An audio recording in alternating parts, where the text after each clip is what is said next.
Hablamos mucho del diluvio, pero hay algo que no se presenta a menudo, y es un esquema de lo que pasó durante el diluvio. ¿Qué eventos ocurrieron? ¿Qué procesos estuvieron implicados? Esta es una descripción simple de eso, de cómo entendemos lo que probablemente ocurrió durante el diluvio. La información que tenemos es escueta. El día 17 del mes segundo del año 600 de la vida de Noé, fueron rotas todas las fuentes del gran océano y fueron abiertas las ventanas de los cielos, y hubo lluvia sobre la tierra durante 40 días y 40 noches. Eso nos da una idea del panorama general, pero vamos a observar un poco más de cerca. Para describir, para mostrarles lo que quiero decir, necesitamos una ilustración. Aquí tenemos una naranja. Si la cortamos por la mitad, podemos ver su interior. Aquí tenemos la tierra. Necesitamos cortarla por la mitad para ver su interior. Ronnie habló de esto el otro día. La giraremos para ver mejor el interior, igual que la naranja. Esto nos permite ilustrar lo que creemos que pasó durante el diluvio. En esta sección transversal de la Tierra tenemos el océano. Y fíjense que el material de debajo del océano es diferente del que está bajo la Tierra. Hay detalles que no tenemos tiempo de explicar, pero no se preocupen. La Tierra, los continentes, se elevan por encima del agua que está en las cuencas oceánicas. ¿Y qué ocurre entonces? Entonces llega el diluvio y todos los animales suben al arca y empieza el viaje. Hay gente que ve el diluvio de la siguiente manera. Las aguas subieron y cubrieron la tierra y entonces se fueron y se acabó. ¿Fue el diluvio algo tan simple? Absolutamente no. Fue un evento muy complejo. ¿Cómo se puede cubrir la tierra, los continentes de agua? Los suelos oceánicos tienen que elevarse o los continentes hundirse. Y luego tenemos las fuentes del océano, que se rompieron. ¿Qué fue todo eso? Vamos a hablar un poco de lo que pudo ser, pero fue algo muy complejo. No se puede cubrir la tierra entera con un montón de lluvia, porque simplemente se escurriría. Es un ciclo. Hace falta mucho más, como el levantamiento de los suelos oceánicos o el hundimiento de los continentes. En el diluvio pasaron cosas impresionantes. Tenemos toda esa actividad volcánica, una cantidad increíble de lava, de la que creo que les hablará alguna otra persona, acumulándose durante el diluvio. Veamos. También están los terremotos. Hoy en día vemos terremotos a pequeña escala. Esta es una grieta cerca de San Francisco y pueden ver que aquí ha pasado algo, una falla se ha movido. Y aquí tenemos un bonito campo de árboles frutales en el sur de California y vemos algo raro. Y es que hay una falla que pasa justo por aquí y se ha movido. Estas son cosas a pequeña escala, como en esta colina en Arizona. Fíjense en las capas, una se corta. ¿Qué ha pasado aquí? Hay una línea, una falla justo aquí, y una mucho más grande, que creo que ni siquiera encaja con esta. Creo que esta parte ha bajado hasta aquí, y ni siquiera la vemos. Durante el diluvio ocurrieron terremotos a gran escala, que causaron cosas como estas. Estas capas se depositaron horizontalmente, pero no en lo alto de una montaña, se depositaron en algún valle, pero ahora aparecen en lo alto de la montaña y con fósiles marinos, porque han sido levantadas. También hay rocas que se han inclinado hasta ponerse en ángulo recto. Creo que veremos algunas de esas, si he entendido bien. Así que se han movido montañas enteras, y según lo entendemos, las montañas de antes del diluvio ya no están, y se formaron nuevas montañas durante y después del diluvio. Ahora bien, ¿el movimiento de los continentes es real? Pues resulta que hay una gran cantidad de evidencia para afirmar que sí, que es real, que esos movimientos realmente ocurrieron, y yo sugeriría que es precisamente el evento principal que ocurrió durante el diluvio. Quizá incluso cuando se partieron y empezaron a moverse. Ese podría ser el inicio del diluvio, que en la Biblia le hemos descrito como la rotura de las fuentes oceánicas. Si la Tierra empezó a partirse y separarse, el magma ardiente ascendería y empezaría a calentar el agua del mar hasta hacerla hervir, y probablemente grandes chorros de agua, vapor y rocas serían lanzados por los aires. Según una teoría bastante razonable, la lluvia de los 40 días es ese tremendo estallido de agua y vapor. No es posible cubrir la Tierra entera de agua con lluvia procedente de la evaporación en 40 días. Llevaría muchísimo más tiempo. Así que, en mi opinión, es que esos procesos de tectónica de placas son precisamente los grandes eventos del diluvio. Y todos esos animales que son golpeados, muertos y enterrados en el proceso son los que acaban convirtiéndose en fósiles. Y como se ha sugerido anteriormente, creo que si no fuera por el diluvio tendríamos un registro fósil muy pobre. Todo esto produjo la secuencia de estratos rocosos que hoy vemos. Pero después del diluvio hubo también una gran erosión que cambió el paisaje por completo. Durante el diluvio, mientras ocurrían todos esos procesos dramáticos, Noé se encontraba a bordo del arca. ¿Fue aquello una experiencia divertida? No lo creo. El barco iría arriba y abajo, con los leones rugiendo, los monos chillando y los cuervos quejándose. Lo siento por Noé. Seguro que, como se aprecia aquí, fue una experiencia difícil. Pasamos del diluvio a después del diluvio. ¿Qué hacemos con todo el agua? ¿Evaporarla? ¿Qué pasa cuando el agua se evapora? Que vuelve a caer en forma de lluvia. Así que eso no pudo ser lo que pasó con el agua del diluvio. Tuvieron que pasar cosas a una escala mucho mayor. El ascenso de los continentes, el hundimiento de los suelos oceánicos.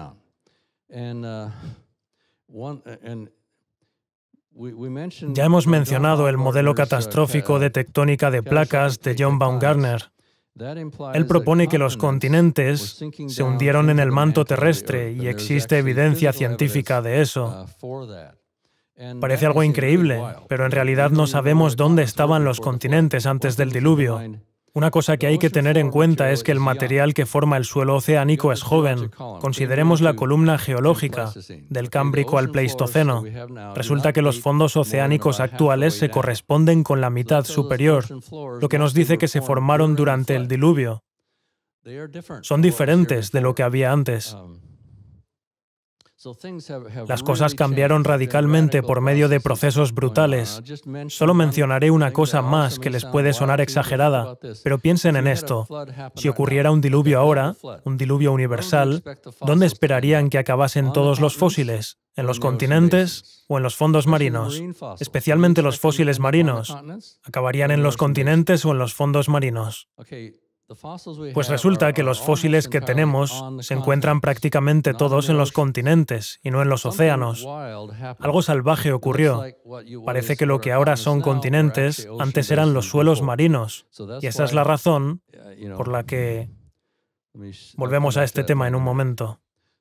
Tenemos todos esos procesos tremendos ocurriendo y cuando se acaba el diluvio tendríamos esto o algo parecido. Vamos a comparar el mundo antes y después del diluvio. Fíjense, aquí están los continentes y aquí el océano, pero después no están así. Ocurrieron cambios radicales. No puedo darles todos los detalles. Esta es solo una hipótesis en la que no voy a profundizar, pero vean que lo que eran suelos oceánicos ahora son continentes. Bien, la Biblia nos dice que en los días finales vendrá gente blasfema diciendo, ¿qué pasó con la promesa de su venida? Desde el día en que nuestros padres murieron, todas las cosas siguen tal y como eran desde el principio de la creación, pero con toda intención se olvidan de que desde la antigüedad fueron creados los cielos por la palabra de Dios, lo mismo que la tierra, la cual proviene del agua y subsiste por medio del agua. Por eso el mundo de entonces fue destruido por una inundación. Pedro predice que en los últimos días las personas conscientemente se olvidarán de la creación y el diluvio. ¿Es eso verdad? Por supuesto, el mundo científico los ignora por completo.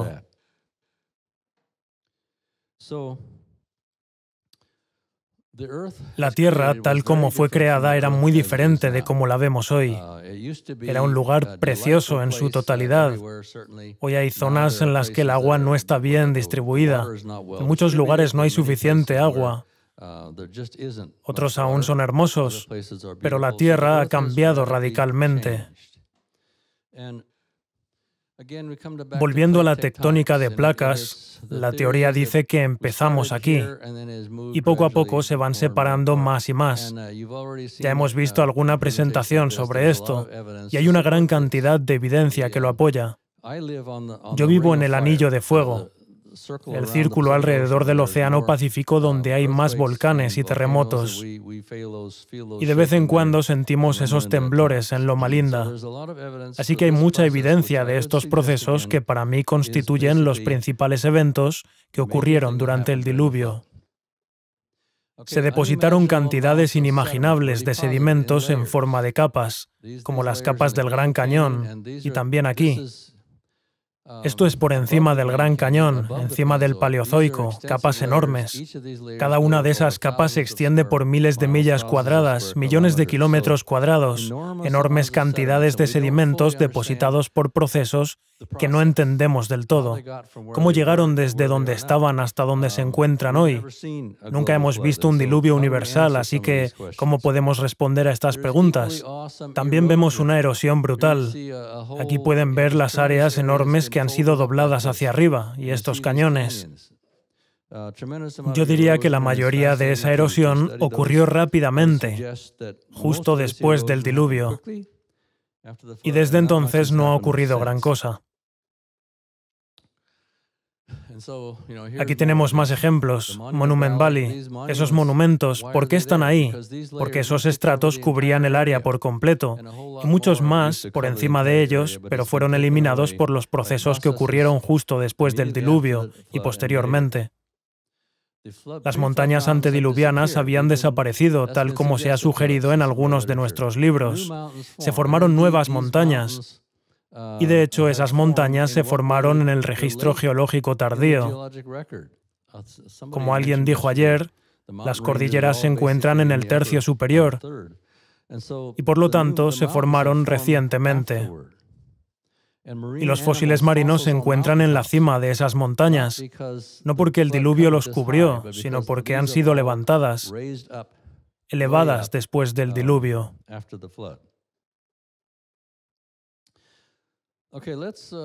Vamos a tratar brevemente el tema de por qué los fósiles de animales parecen estar ordenados siguiendo una secuencia evolutiva.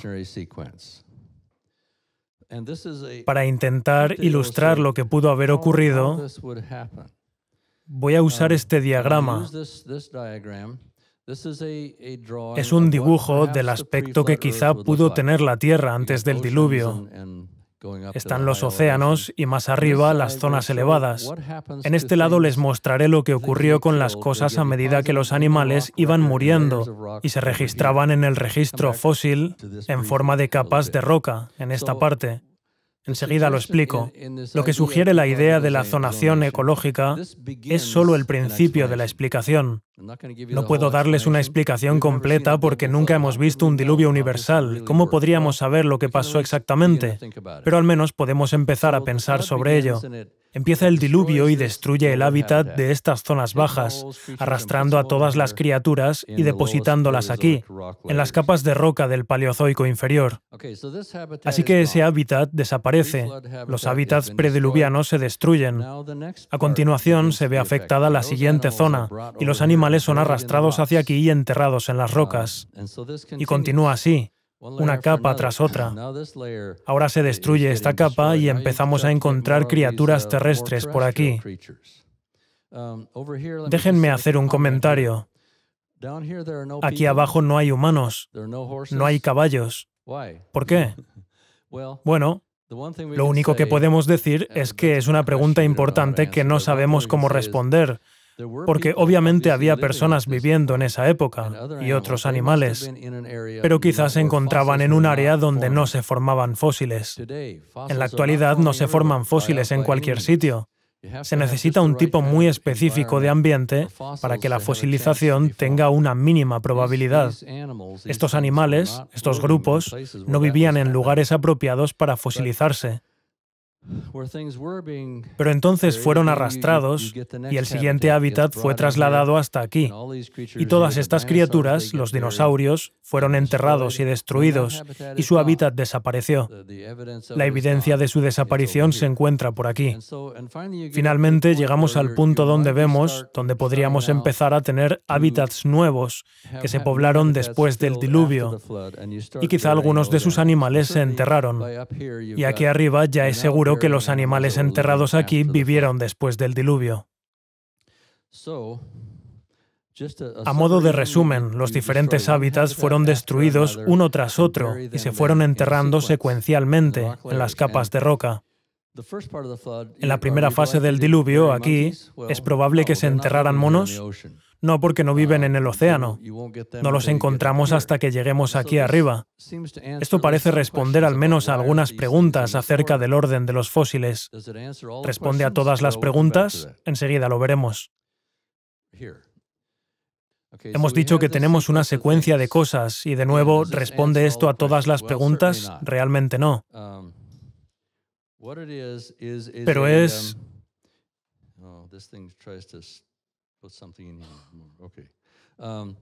Es un principio. Es el principio de nuestra comprensión del asunto. Sabemos al menos eso. Tiene que haber muchos otros factores importantes que influyen en cómo y cuándo un animal se fosiliza. Como nos ha contado Ronnie, cuando llegan nuevos sedimentos trayendo consigo nuevas criaturas. Vamos a ver algún ejemplo. Unas cuantas ideas sobre cuándo se enterrarían los animales muertos durante el diluvio. Hay varios factores que podrían afectar. La ecología. Tenemos animales que viven aquí, en el océano o cerca de él, y otros que viven aquí arriba, en las montañas. ¿Qué grupo tiene más probabilidad de ser enterrado primero? Claramente los que viven aquí y no los de aquí, así que la ecología influye. El comportamiento también afecta. En caso de catástrofe, ¿quién tiene más probabilidad de reaccionar adecuadamente y sobrevivir? ¿Este o este? Pensemos en los peces. Muchos peces, si ocurre algo raro, algo catastrófico, ¿qué hacen los peces? Muchos de ellos se enterrarán en el barro del fondo, donde normalmente están seguros. ¿Les ayudará eso en esta catástrofe? No, todo lo contrario. Así que la flexibilidad en el comportamiento y la inteligencia tendrán un gran efecto en las probabilidades de supervivencia. El siguiente factor está relacionado. La movilidad. ¿Quién puede desplazarse mejor para huir de un problema, este o este? Obviamente, algunos animales son mucho más móviles y pueden sobrevivir durante más tiempo. ¿Resuelve esto el problema completamente? No, no del todo, pero ayuda. Entender el diluvio nos ayuda a entender la historia geológica. ¿Por qué existen tantos estratos de rocas sedimentarias? Nosotros creemos que el diluvio explica el porqué de tantas capas y podríamos decir mucho más. ¿Por qué existen tantos fósiles maravillosos? Yo creo, y sé que muchos científicos no estarían de acuerdo, pero yo creo que si no fuera por el diluvio no tendríamos apenas registro fósil. De hecho, se observa una diferencia interesante en el Pleistoceno, la parte de más arriba, con respecto al resto del registro. Por debajo del Pleistoceno, los fósiles que encontramos se encuentran en sedimentos depositados por el agua. Pero no en el Pleistoceno. Los fósiles del Pleistoceno son como los que se forman hoy, y solo ocurre en situaciones excepcionales, como en cuevas, en el interior de grietas y cosas así. Hay una gran diferencia con otras partes del registro fósil. ¿Cómo se formaron las montañas? Si creemos que la deriva continental, que es lo mismo que la tectónica de placas, es lo que hace crecer las montañas, tuvo que ocurrir muy rápido durante el diluvio. ¿Cómo pudo ocurrir tan rápido? No puedo darles la respuesta completa porque, como ya hemos dicho, nunca hemos visto un diluvio universal. Pero tenemos algunas evidencias que no tengo tiempo de presentar ahora. Digamos que pasaron muchas cosas muy rápido. Aunque no lo entendamos completamente, tuvo que ser rápido y catastrófico. Podríamos dar una serie entera de charlas solo sobre eso. ¿Qué hipótesis nuevas para investigar nos sugiere todo esto? Aquellos que llevamos varias décadas investigando en geología desde un punto de vista bíblico, observamos que desde nuestra cosmovisión vemos cosas que otros no ven. ¿Por qué no las ven? Yo leo mucha literatura anticreacionista y tengo claro que la gente que escribe esas cosas no tiene ni idea de cómo piensa un creacionista formado. Conocen su propia cosmovisión, su forma de explicar las cosas, pero no tienen ni idea de lo que nosotros hacemos, de cómo pensamos o investigamos. Creo que tenemos una ventaja que otros científicos no entienden, y seguramente dirían que estoy loco, pero no lo estoy. Los que entendemos la Biblia, los que entendemos la cosmovisión bíblica, cuando vamos a investigar necesitamos saber todo lo que ellos saben. Tenemos que entender su cosmovisión, porque explican las cosas de esa manera y cómo lo hacen, y además conocer nuestra cosmovisión y nuestra perspectiva. Tenemos una oportunidad que ellos no tienen, porque no la tienen, de comparar las dos perspectivas. Mis amigos y yo, cuando investigamos, pasamos mucho tiempo comparando los dos puntos de vista y buscando maneras de comprobarlos, de saber lo que pasa realmente cuando hacemos esto o aquello. Por eso detectamos cosas y hacemos preguntas que a otros no se les ocurren. Y eso nos da ventaja y podemos avanzar en nuestra comprensión, aunque no tendremos toda la evidencia hasta que Jesús venga. El diluvio universal del Génesis fue, en mi opinión, un evento muy literal. Cambió completamente nuestra Tierra de modo catastrófico, como he intentado presentar brevemente. Hay una gran cantidad de evidencia de esto en las rocas, lo que nos ofrece la oportunidad de hacer investigación geológica seria y publicarla. Nos provee las bases para responder mejor a muchas preguntas sobre geología. Y fue una experiencia dura y difícil, y no tenemos todas las respuestas, no estábamos allí, pero es emocionante trabajar en ello y avanzar, progresando poco a poco y encontrando más respuestas a medida que las buscamos. Gracias.